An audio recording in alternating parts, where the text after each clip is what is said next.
And we're live! So, welcome everybody to session 9 of the Burden of Honor. Probably one of our last sessions here, so we'll be wrapping up our little adventure here pretty soon. And as usual, we'll go ahead and we'll start off with, does anybody remember what happened last time? We woke up on the back of a turtle. Mm-hmm. And the turtle swam us down to a magical kingdom under the sea. Under the sea. Under the sea. And then it turned out the turtle is the same one we rescued earlier. And she was the princess of the ocean dragon. And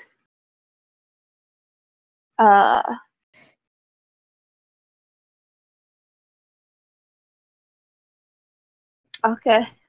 I can't say heavy. Akai Heavy? Akai Heavy. Yes, that's I just couldn't make my mouth do it. Akai Heavy got his heart back because the ocean dragon thought he'd already done enough in saving his daughter. Well, no, he's gonna get his the piece of his heart back at the wedding feast. Right. But he was gonna get it either way. Something like that. Yeah, he's gonna get it, but he hasn't gotten it yet. And then he went on a hunting trip and killed a squid and agreed to marry the princess. And some secret stuff happened, and that was it. Yeah, that's a pretty good summary. Was there anything you wanted to point out in particular, Wayne, or? I think Rebecca. Their underwater jacuzzi thing is kind of interesting, where it's got like the little, was it chains or ropes that you hold on to while the... It was like seaweed vines, basically. Oh, right. Like little harnesses made out of like seaweed. It's vines, and my brain translated it to ropes and chains. What does that say? Yep. Yeah, I mean, you gotta find some way to stay put since gravity isn't doing it, and sitting in a chair isn't going to help. Okay, so... And it took me way too long to decide that I was going to marry the underwater turtle princess. You were stalling. Too long. I was stalling. Like, I have commitment issues! I only have 2/3 of a heart or something? You have half of your heart right now. Oh, right. I can't math either. Yep, you have 3 of your 6 pieces. And then the one that the ocean dragon has is the 4th, and then you still need the one from the forest dragon and the one from the light dragon. So, more. The light dragon was closer than we thought, and the forest dragon is... No, the forest dragon is closer than we thought. The light dragon is under the waterfall. That's right. Yeah. The light one is under the water. Yep, forest. And the ocean dragon obviously is here, under the ocean. Alright. Under the sea. So, we already did that. Yep, we'll pick up from where we left off. Festivities were being... You just need to meet a talking crab or lobster or whatever that thing was. Well, I'm sure if you want one, you can have a singing lobster or crab or whatever at your wedding feast. Speaking of which, was there anything in particular you wanted at your wedding feast? I mean, no expenses are being prepared are being spared as everything is being prepared for the wedding. Spared, no expense. Exactly. Money is no object.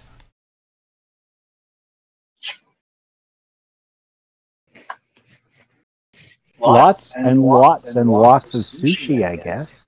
Because I like sushi. Octopus tapioca.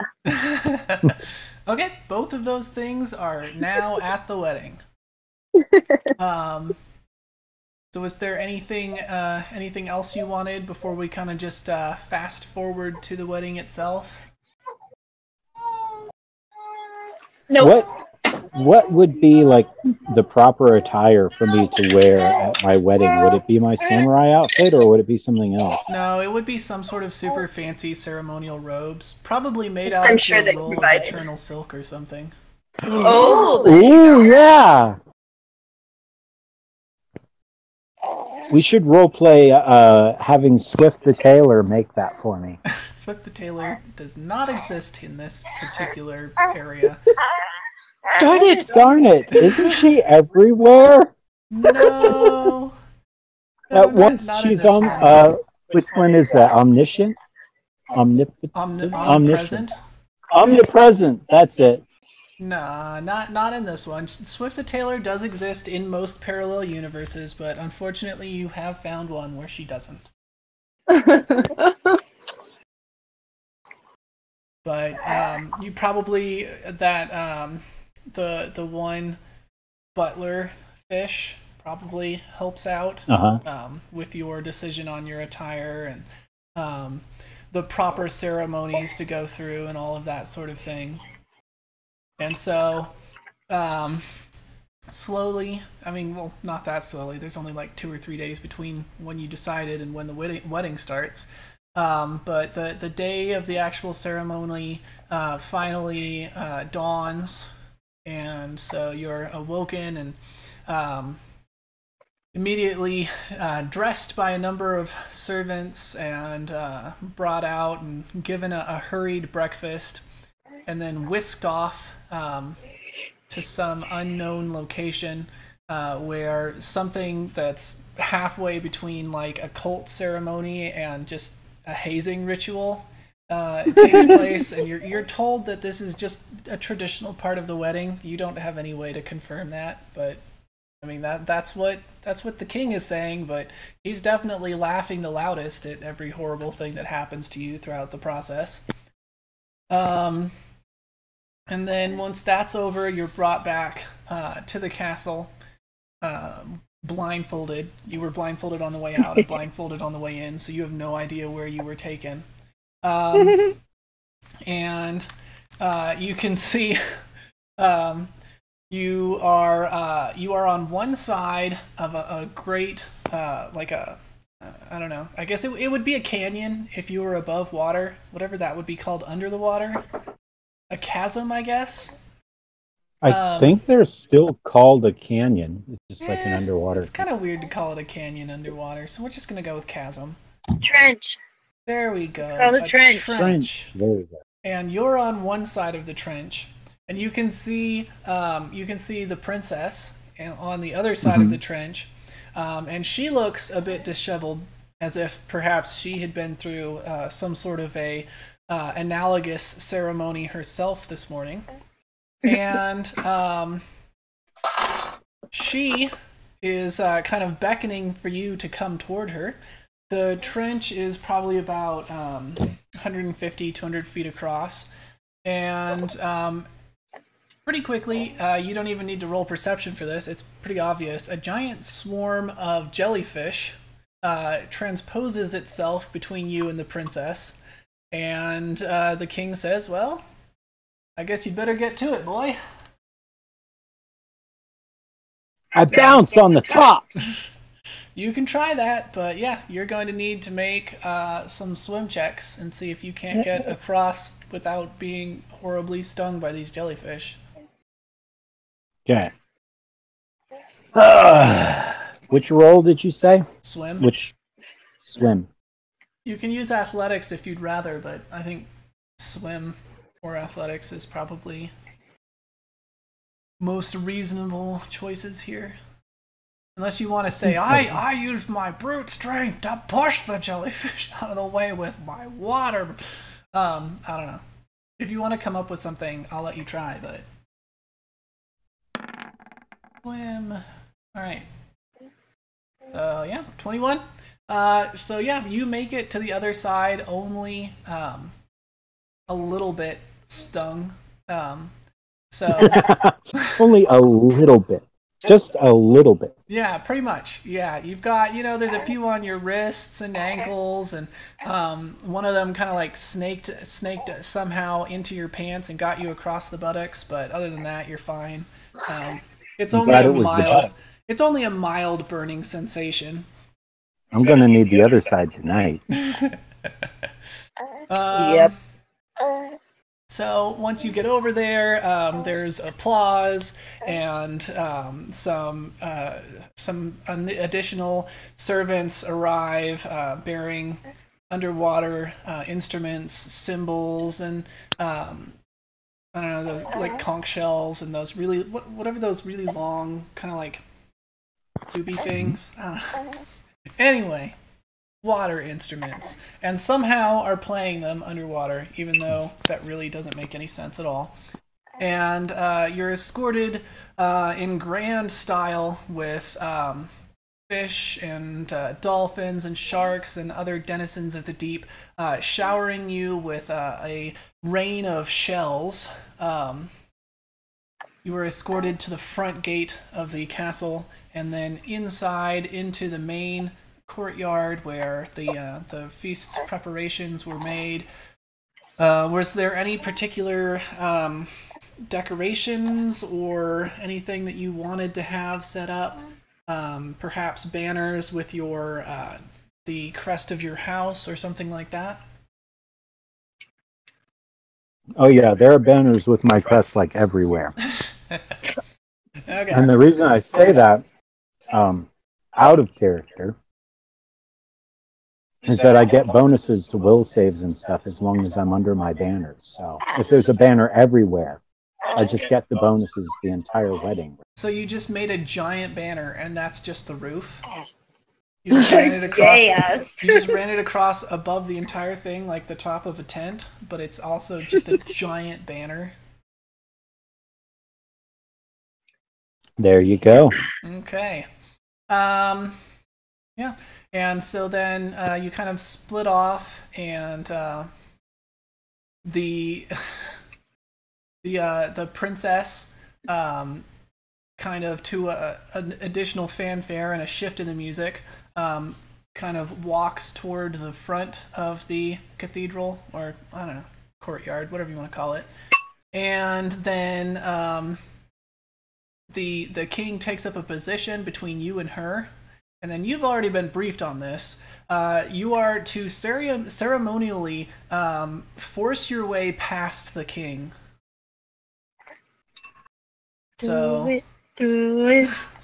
I do it. I'm slightly a little bit more rough than I need to be, but not so much so as to be like uncourteous. It's supposed to be more of a playful act. Well, how are you going to do that? Because he's holding an enormous trident and is facing off squarely against you.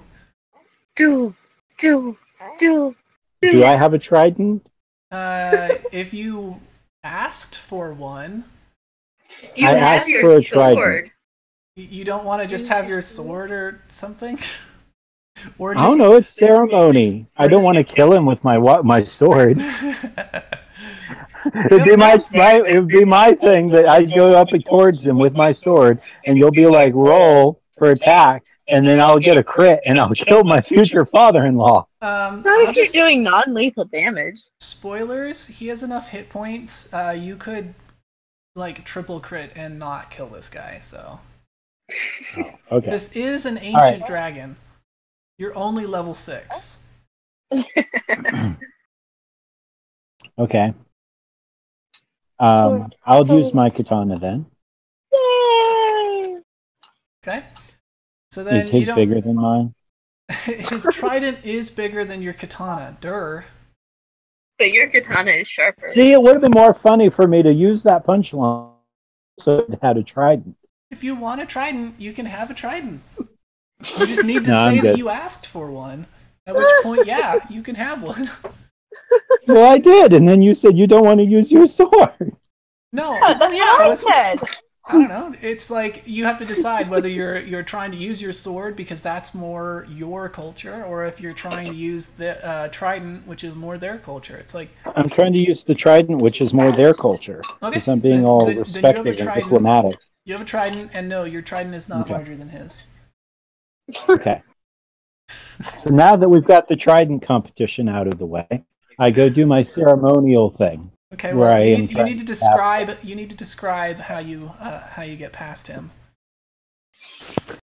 Stab him in the jaw. He is actively trying to stop me. He is making it look Is that as part of though the ceremony? he is actively trying to stop you. And, you know, if you just tried to walk past him, he'd probably make you regret that decision. Okay, I try to lock the tongs of Okay. my trident into the ones on his, and sweep it out of my way as I swoop behind him. Okay. So yeah, this is probably something that you had practiced and choreographed ahead of time. So you two have a little mock fight that ends with you pinning his trident to the ground by entangling the twines and then stabbing yours into the floor, and then quickly somersaulting past him. And then, you know, that of course is followed by more applause, and he kind of leans back and gestures you onward. So you can now go the rest of the way toward the front where the princess is, if you'd like. I bow politely and continue toward the princess. Okay. So standing in the front is, floating-ish, standing-ish in the front is a dolphin wearing the collar of a clergyman, holding a little book, a little Bible, except instead of a cross, it has a trident on it. And in the other hand, honey in it. What? Wayne tried to give Charles some of his cold brew coffee, and I've put honey in it. And babies aren't supposed to have babies aren't supposed to have honey. I'm aware of that. Okay. So yeah. So he's holding in one hand a black book with a little golden trident on it, and then on the other hand he has some sort of an underwater censer, as in the kind that you burn incense in, not as in like a black line over his eyes. And now there probably is a black line over another part of him, because this is definitely one of the dolphins that was making awkward eye contact while you were trying to talk to Kawa.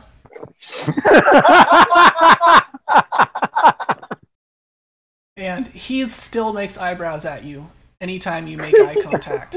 It's not cool. Is his sensor bar larger than mine? Yes. So. Well, I should hope so. He's a dolphin. Yep. So. But yeah. Okay. So. So you approach the front, and he does a reading, and goes through the whole thing. Did you have anything in particular that you wanted to include in the wedding ritual? Some sort of vows or anything else? No, I think I'm going to stick traditional. Okay. Whatever their tradition is. So yeah, the majority of it is just promises of provision for each other in times of need, and that sort of thing. It's very egalitarian for the most part. And once that is completed, the two of you are told that you can kiss, and then assuming that you do, you just get almost buried in shells from the onlookers as they continue to throw more at you and roar in applause. Shells. And then the king comes out, and everybody gets real quiet, and he gives a short speech, and then he dismisses everyone to the feast. So you can you head into the well, technically you're already in the... Oh. Go ahead. Where was Kawa? That's a good question. Kawa, what are you up to throughout this process? Could Kawa have been my quote-unquote best man? Sure. And that's where she is. Cool. Cheering you on. Go. So you are then dismissed. The king finishes his feast or his speech and dismisses everyone to the feast. So everyone immediately files out to the tables that are quickly dragged into the hall and piled with foods. And you and the princess are, of course, placed in the position of honor and given nothing but the choicest bits of food. Is there anything that you would like to do? The bits. The bits? Sure. You're given the bits. You don't get any actual complete dishes. You're just given like little bits and pieces of each dish. I was just making a joke because you said, Yeah, we're given I know. the bits. So. And yeah, Is there instead of anything you getting want whole to do with French the fries, you get little bits of French fries. Eat. I eat. Eat. Okay. I eat and hang out with my new bride and laugh and joke and whatever you do at those sorts of things. There you go. Heck, we didn't even do that at our real life wedding, so I don't know what to do. So a couple of hours passed as everyone absolutely gorges themselves, and the feast is drawing toward an end. And so the king stands up, definitely a bit inebriated, and kind of taps on his glass to get everyone's attention. And then he says, "Well, this feast is about over, so I suppose it's time to wrap it up with a toast." I don't like making long speeches, as you all are well aware, so I'll try to keep this short. And of course, when he says about not liking to make long speeches, everyone laughs because that's the opposite of true. Yeah. And he says, but I'll keep this one short for once. This is to the happy couple, Akai Hebi, and my daughter, the princess whose name I just randomly forgot. Wow, he is drunk. He forgot his own daughter's name. Amarito? Yes, Amorita. Amarita. Yeah, you were close. A long way away. Yes, Amorita. This is to the happy couple, Akai Hebi and Amarita. May their enemies forever quake in fear of their approach. May their friends always prosper, and may they prosper even beyond their neighbors. And so there's a large cheer, and everyone tilts back their glasses and takes a long drink to close out the evening. The princess kind of does one of those one-handed hugs. She's shorter than you, so it's one of those that's kind of like more on your waist than at shoulder level, really. And looks up at you quite happily, and the two of you drain your glasses. I'm assuming you drain your glass. I do indeed. Okay. And then I smash my glass on the floor and I say, "That was good. Another." No, just kidding.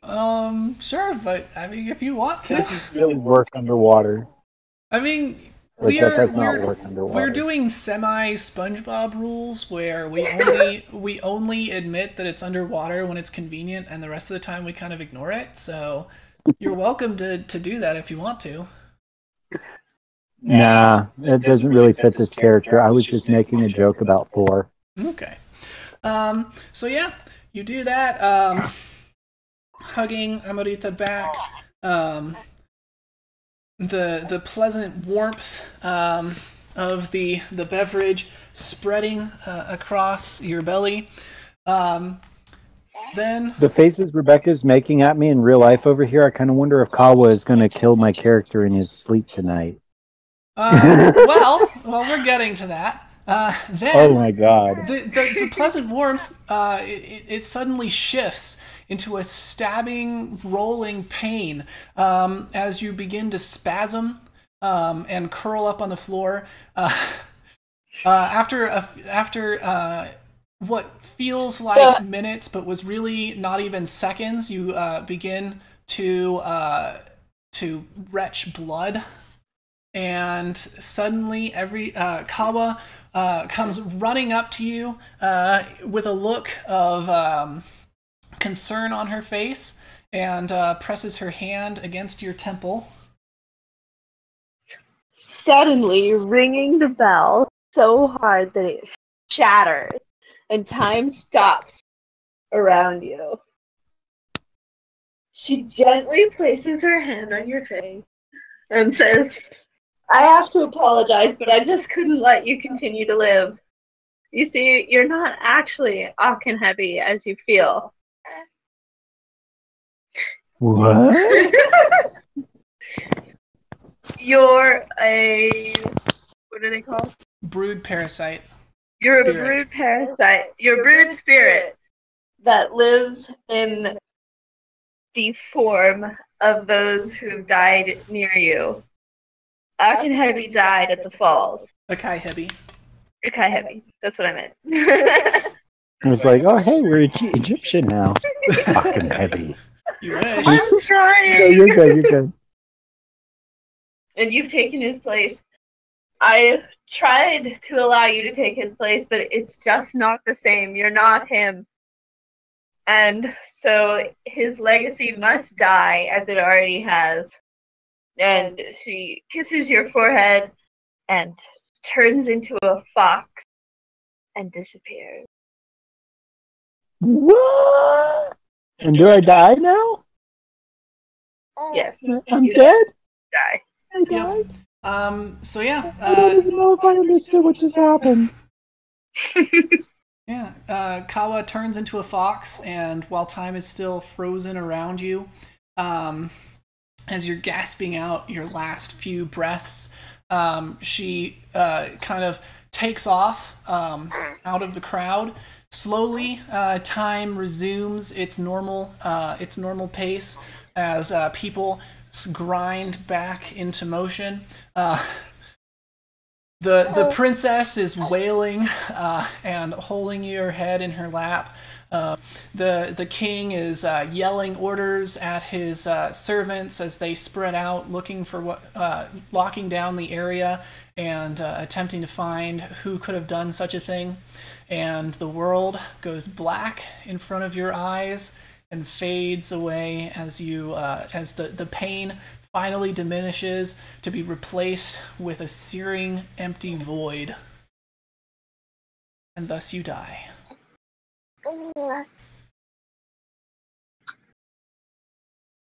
You can't see it. You can't see it because this is an audio-only podcast, but the grin on my face is just... it's just so evil. I was trying to control mine, but clearly I failed.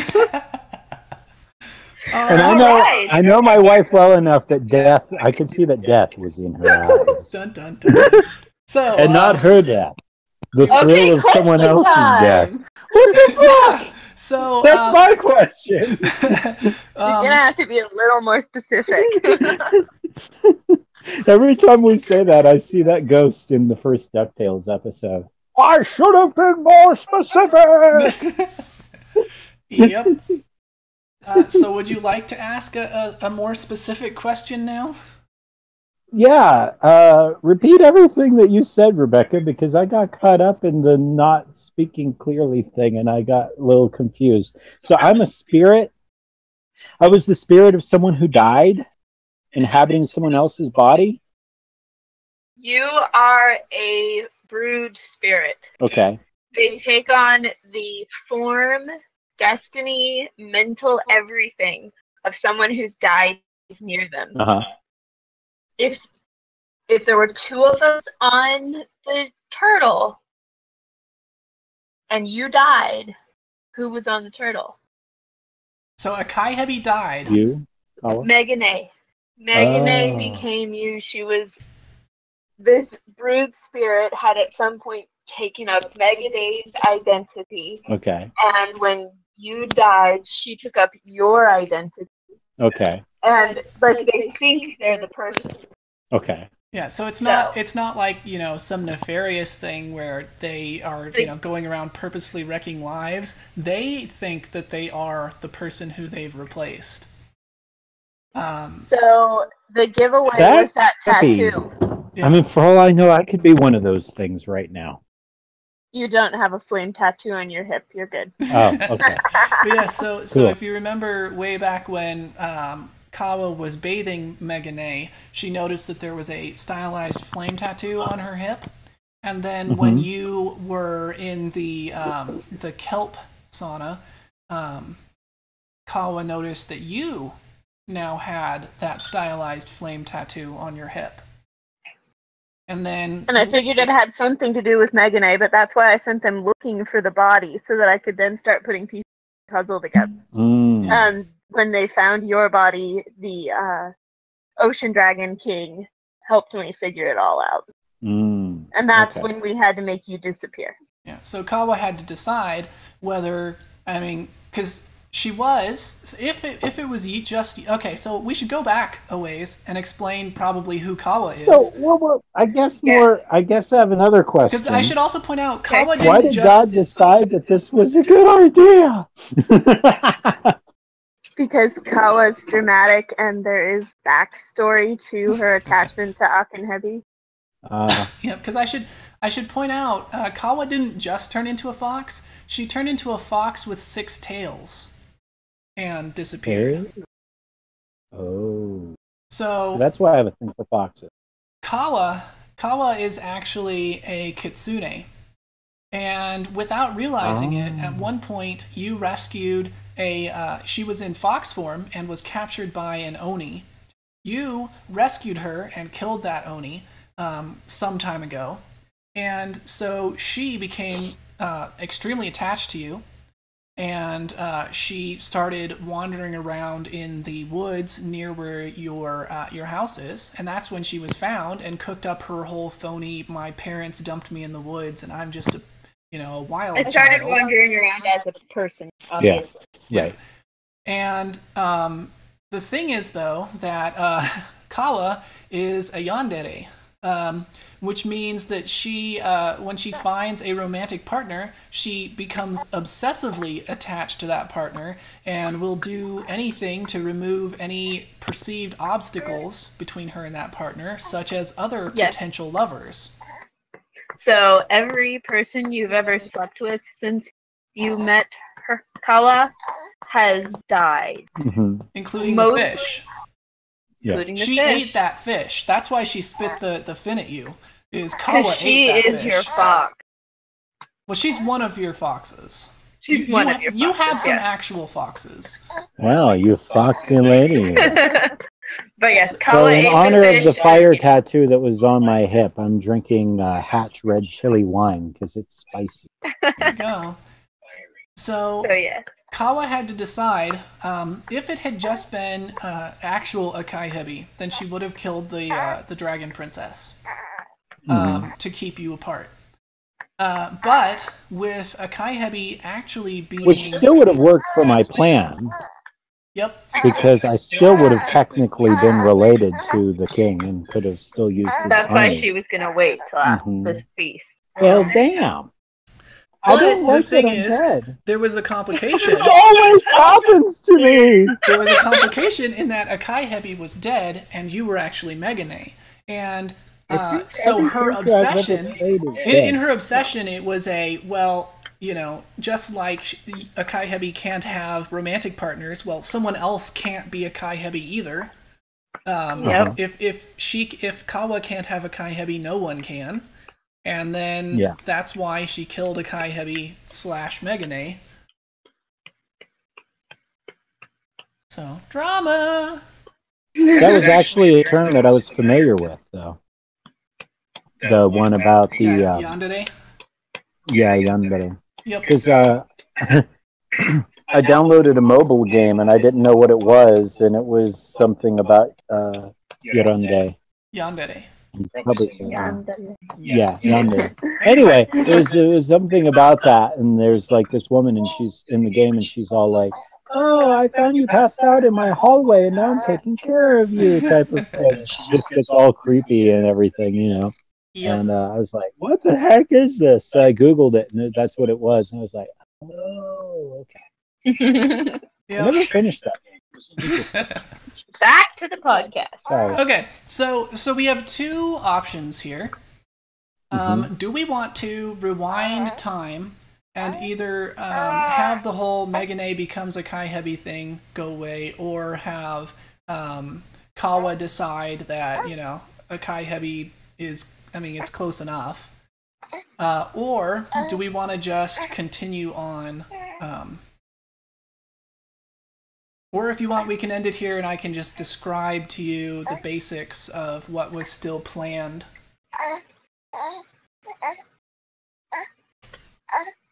Well, I think I still had a question that wasn't answered, Okay. which I guess I'm going to change a little bit, because especially since you just made that offer, I just wondered why this happened to begin with. Because at some point, behind the scenes, it was decided that this event was going to occur. And I didn't know if it was just supposed to be like a shock and terrorize Wayne moment, or if it was supposed to be something else. Well, it was supposed to be we were following the original character through in a setting. Mm-hmm. You know, the way I was playing Kawa and her level of obsession, I figured that was how she would act. And so we went through with that. Yeah, and then it was just fun that it was going to shock and terrorize you. Yeah, so having Kawa as a yandere was just something to make the character fun for Rebecca to play. Mm-hmm. And then having Megane replace Akai Hebi was something that was going to be just, you know, one of those things where it's, you know, a question. If this person, you know, who isn't Akai Hebi has completely replaced them in every practical way, and in fact thinks they are Akai Hebi, so it's not like some shapeshifter who's in there nefariously trying to be an evil jerk and is pretending to be Akai Hebi. This person, without even doing it on purpose, this is not something they choose to do. They just do it and don't even know it. Replaced Akai Hebi and thinks that they are Akai Hebi. How do you react to that? You know, what are the ramifications? How do you think about that ethically? Technically, she didn't even murder Akai Hebi. Akai Hebi died when you guys went through the rapids, and Megane just took on his existence. Now, depending on how things had gone, Megane may have died. Or if you guys had found a way to rescue her and yourselves without going down the rapids, then eventually Megane, without doing it on purpose, because once again, these spirits, this whole replacing other people is just something that they do on instinct. It's not something they do consciously. Eventually, Megane probably would have killed one of the party members, and it just would have depended on the situation, and replaced them.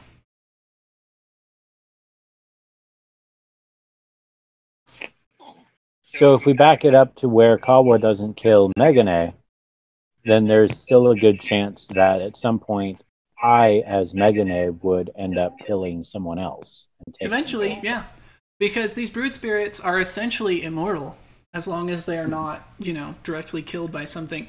Because, like, they're pretty good at getting out, but Kawa used that poison that she was given by the river dragon.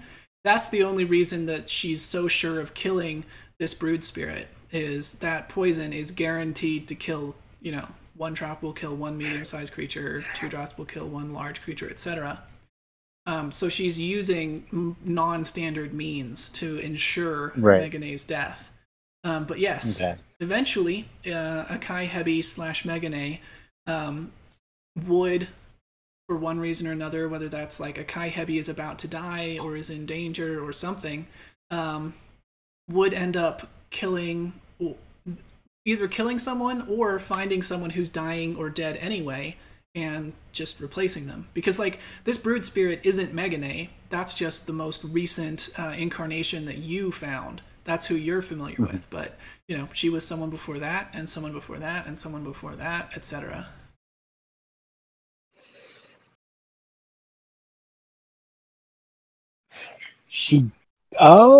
Maybe, no, never mind.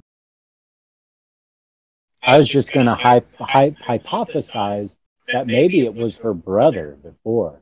And then when he died at the place where we found her, you know, like they both died and it took her place. Well, could have been. Could have been one of the guards. Yep. But yes, the real Megane probably did get actually killed by the goblins. Huh. Well, it was kind of interesting to be pursuing the heart, and I thought it could be cool to see if I actually could make it to being the shogun. So, like, I kind of wanted to finish all of this, but at the same time, the narrative around all of this is pretty interesting, and I think it could be an interesting plot twist if we ever have listeners. So maybe we should just keep this. Okay, so you want to keep this as the ending, and then do you want me to kind of tell you what the rest of the campaign would have been like? Yes, and whether he would have been shogun or not. Okay. So I would not have. I would have just failed. No, from here. Go ahead. From here, you would have presumably advanced back to the waterfall, which was your original goal.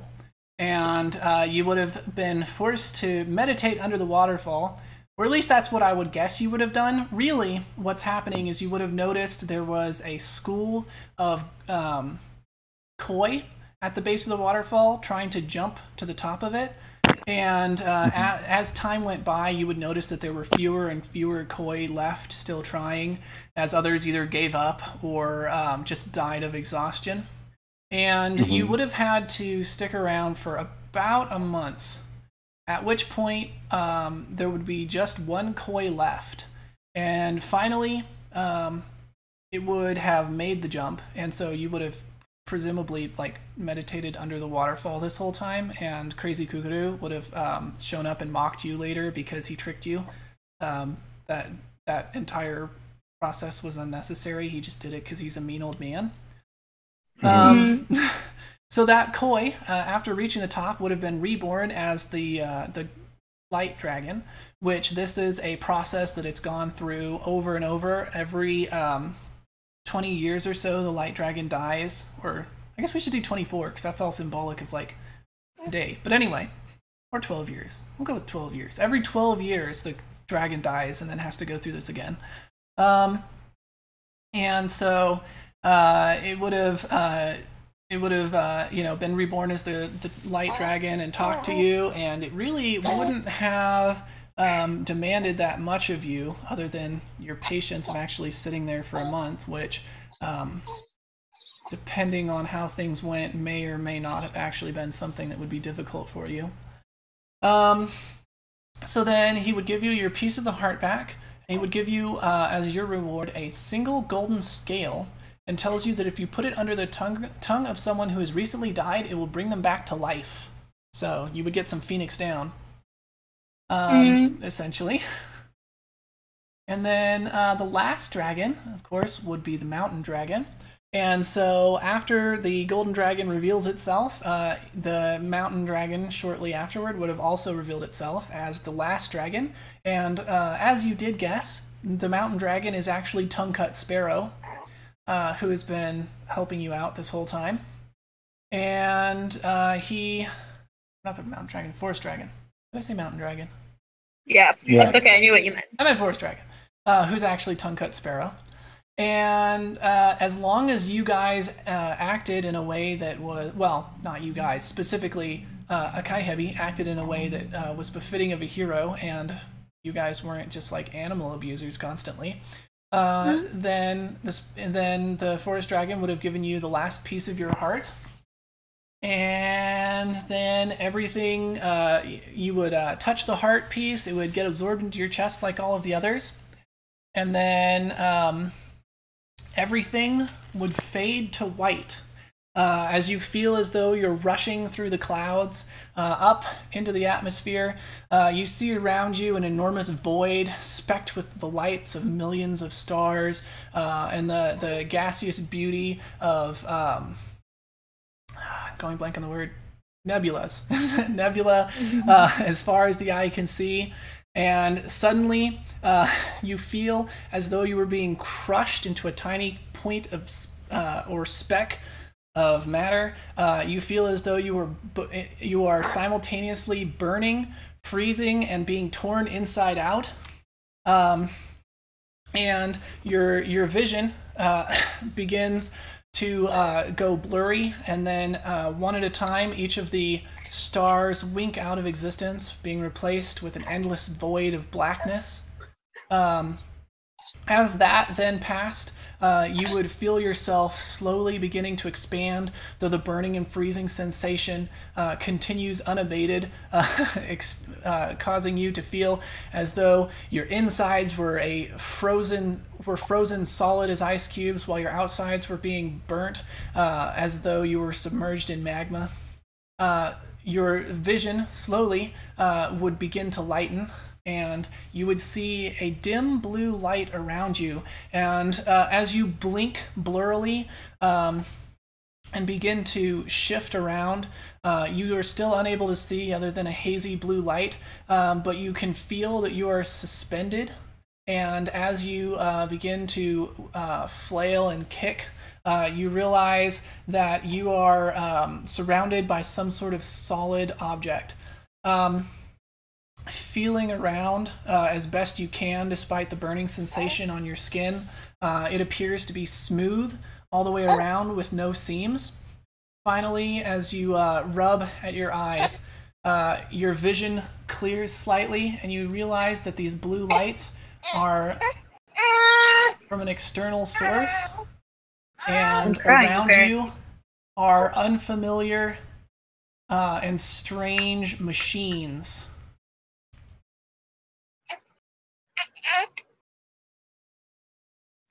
Can you see? Yes. Okay. And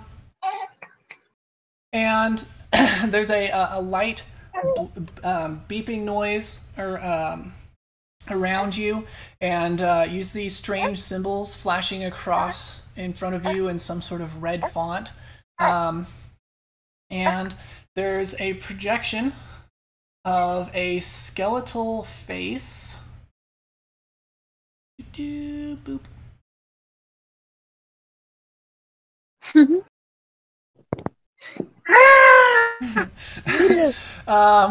Looking in at you, and once it seems satisfied, it kind of makes a gesture, and a tall robot, which you're not sure how you know what this is, but somehow it seems familiar to you.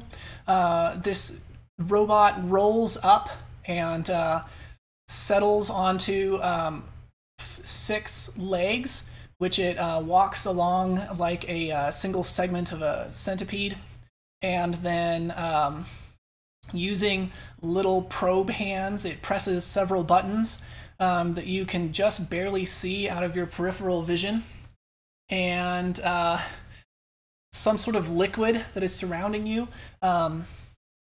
drains away, leaving you curled up on the bottom of some tall cylindrical tube made out of a clear material of some kind.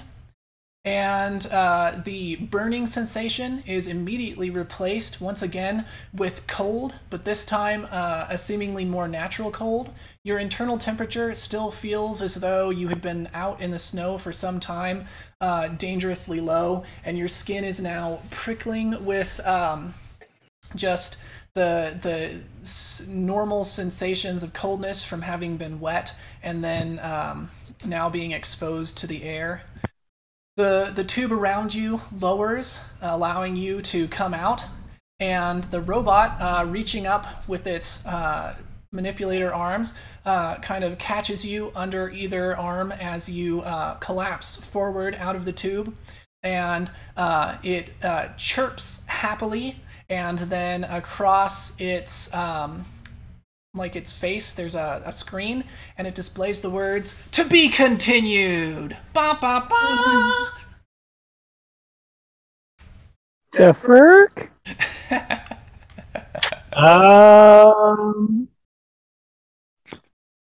So Wreckage was in a simulation? Was he? Well, that's what I'm asking you. And is that an answer that I'm going to give you this early in a campaign? No, you. I won't say that. We've been trying to keep it clean, and I'm always the one that says the swear words, so I'll stop right there. Well, here you can. We'll come up Can with I use some. that swear word now? We'll come up with some sci-fi words. So instead of the F word, you can use pronk, and instead of the S word, you can use schleem. So you could say, that pronking schleem head. Isn't Schleem from Rick and Morty? Probably, but it works pretty well in my book. Yeah, they rubbed the Schleem, or no, they rubbed the Schleem or something on the plebe. Yep. For a plumbus. Yep. So yep. Those are going to be our swear words, pronk and schleem, and we can come up with some more if you want to.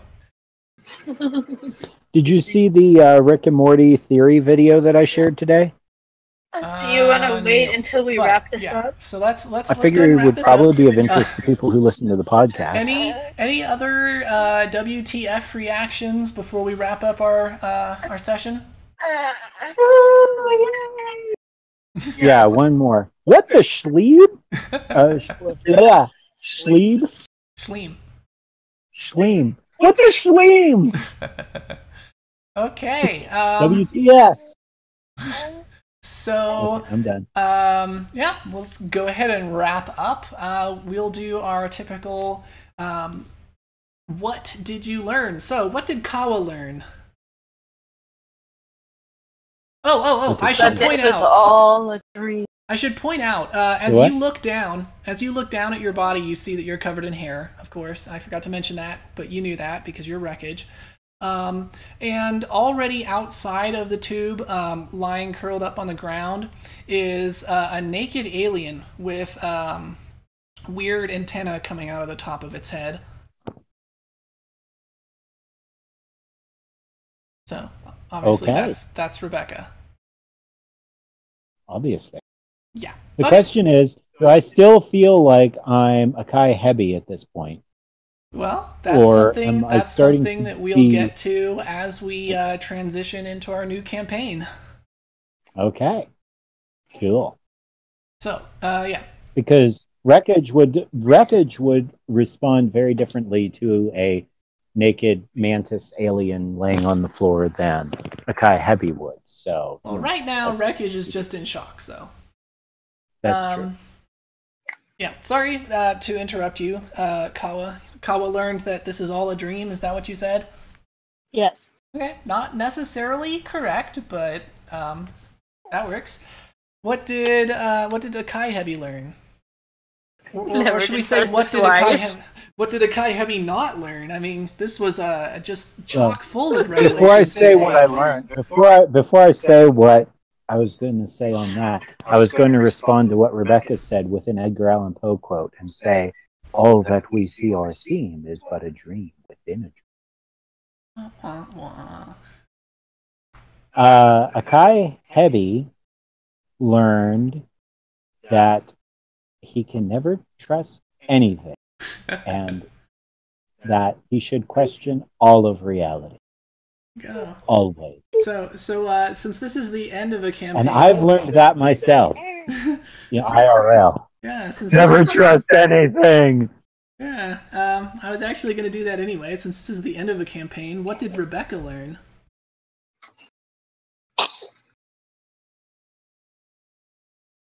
That being mischievous and devious toward her husband is lots and lots and lots of fun. Well, I was gonna say that no matter how hard I try to play a mostly good character, it never works. Well, we didn't even try. We were like, okay, so let's make up a new character. I know, I'll be I came up with it. I know, Rebecca, you should be Yandere. We were calling this the White Knight campaign because I specifically asked for something where it didn't end up like where you horrible in the end. You wanted where you got to be a good guy, and you did. The point was that I was obsessed with Wayne's character, which meant that I would mostly be good because he was supposed to be a very good character.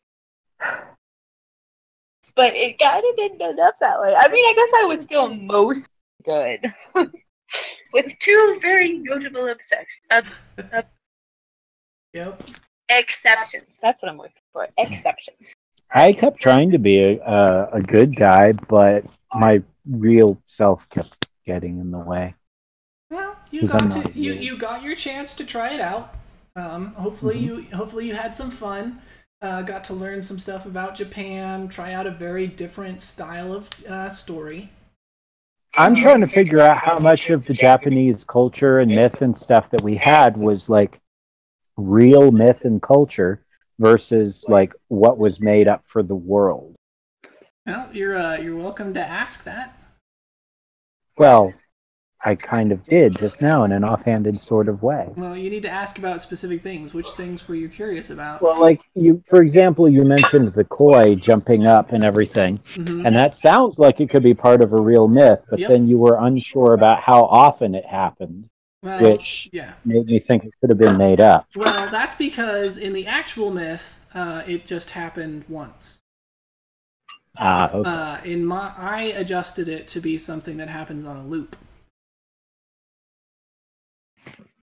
Okay. But the myth of the koi jumping up the waterfall and becoming a dragon is an actual Japanese myth. The story that Tongue-Cut Sparrow gave you is an actual Japanese myth, but of course Tongue-Cut Sparrow being the forest dragon is not an actual Japanese myth. The turtle being saved by the hero and then turning out to be the princess of the ocean dragon and then marrying the ocean dragon is an actual Japanese myth. One thing that I didn't cover was actually before you leave, the king, it would have been the princess except she was dead, would have been dead, so the king would have had to give it to you. The king would have given you each a little wooden box and warned you that you could never look inside the box or something horrible would happen. And if you did look inside the box, you would drown. And you would see that seems like a wonderful gift. Well, you would see black pearls. So you remember you swallowed white pearls? Essentially, your drowning was sealed away inside these black pearls. And so, you needed to keep them sealed. If you opened them, then you would drown from having betrayed the gift. That is based on an actual Japanese myth, except in the myth, there was a guy who saved the turtle, married the dragon princess, the whole thing, but then he decided he wanted to go back and visit his parents on the land. He did, but then when he went back, he realized that several hundred years had passed and, his parents were dead and he was actually like a myth now. People were like, oh, the guy who disappeared, And so he, being an idiot, opened the box that the princess gave him, and in his case, his youth was contained in the box.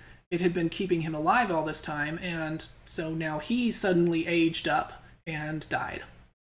That's an actual Japanese myth.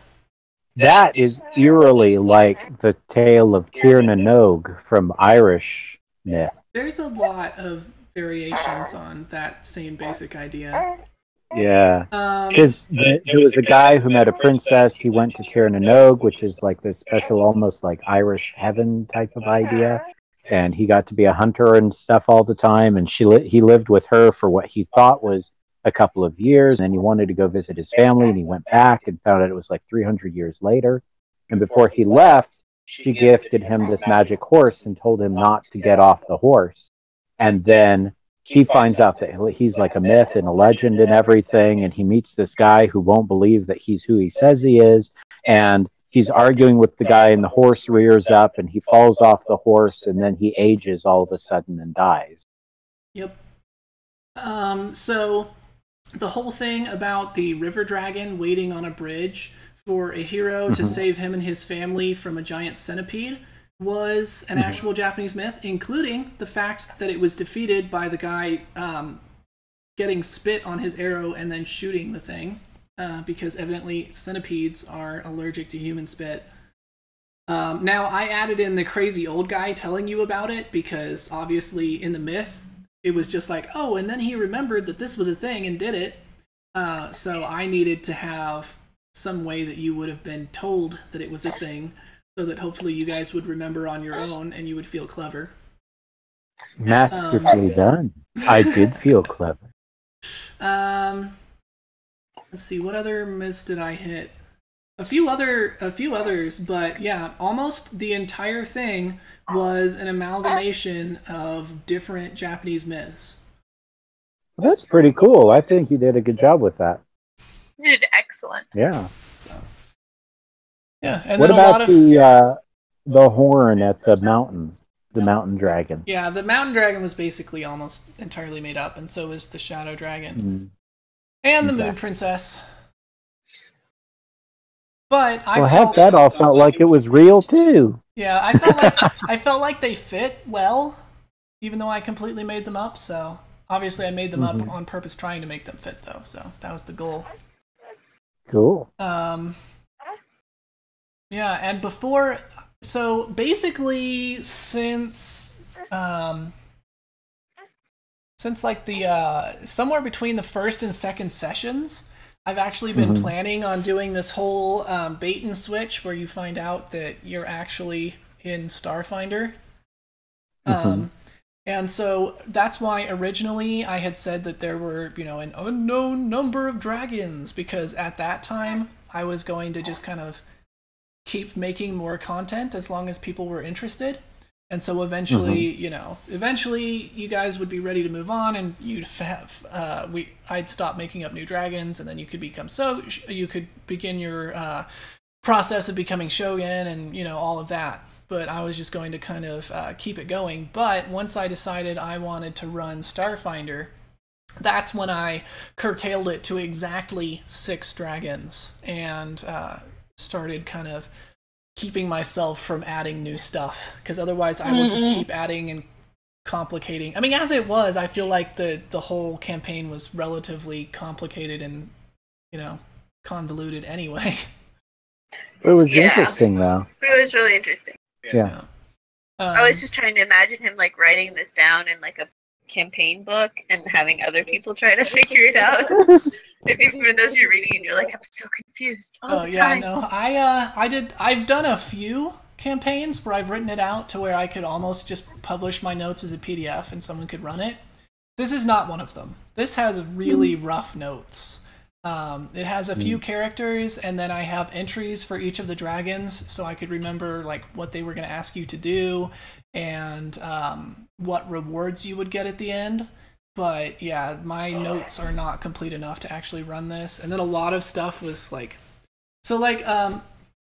this is one where I feel like you should flesh it out and sell it. It's too complicated. It's not linear enough. You can go too many places. People would have a lot of trouble running it. Well, I mean, it could work, because really it's got a few key locations and characters. And as long as... You could say the same thing about Skull and Shackles, because, I mean, you could basically go anywhere in the whole world in Skull and Shackles. Not have all of it would progress the story. Yeah. But I guess this is more like a check-the-box thing than a... Yeah. Yeah, the order really isn't terribly important. Even there are a few things. So, like, until you talk to Crazy Kukuru, there's a few dragons that you're not going to know where to find them. Stuff like that. And then there's a few things like, make sure at some point they find this turtle and have a chance to save it. And then if you didn't save the turtle, I don't know, if you like killed it or something, I guess the ocean dragon would actually become an enemy that you'd have to defeat instead of a friend. I don't know. But yeah, so we'll be transitioning now into Starfinder, and we'll be running the Dead Sons campaign. So that's why last week we made all of yours characters. Yeah, anything else you guys want to hit on the wrap up before we call it a day? I think I'm good. What do you think? I can't think of anything. Okay. Well then, I'm glad you guys had fun with this campaign. It was definitely a lot of fun for me to put together. And I am super excited to move on to onto Starfinder, because I've been waiting for like Yay! 2.5 months now, being like, Starfinder, Starfinder. It's going to be really cool. I think you guys are really going to like the system. Sorry.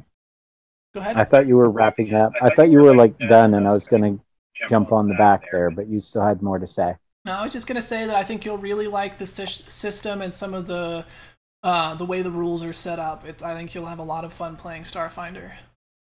And it'll be very different. Lots of combat. So it will be the opposite of like this last campaign where it was almost all role-playing. Starfinder has plenty of combat for you. Cool. That's good, because I kind of built a combat character.